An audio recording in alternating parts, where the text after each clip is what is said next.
Hi guys, welcome back to my channel. Today we are going to see yet another dosa recipe, Podi Dosa. Special Podi Dosa recipe.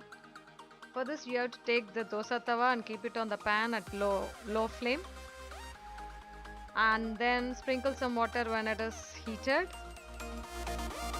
Rub it with a cut onion piece to get a nice texture and non-sticky effect on the tawa. Still at low flame itself, take the dosa batter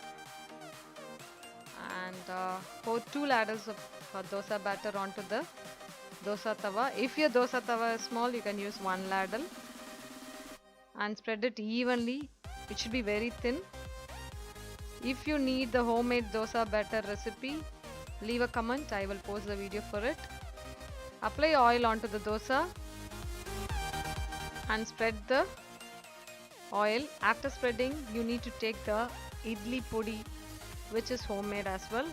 If you want recipe for the podi, please leave a comment and I'll make a video and send it. There are 2 types of podi I have used in this. One is til or sesame podi, the other one is a normal dal podi. This gives a nice orangish color. Apply oil again now onto the podi so that it sticks to the dosa perfectly. Otherwise the dry podi will fall off when you're taking off the dosa after it gets cooked. So this oil and podi now will merge well onto the dosa evenly when you add oil. So leave it to cook for about 3 to 4 minutes.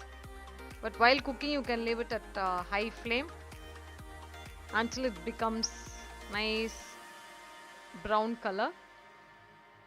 And now the podi dosa is ready.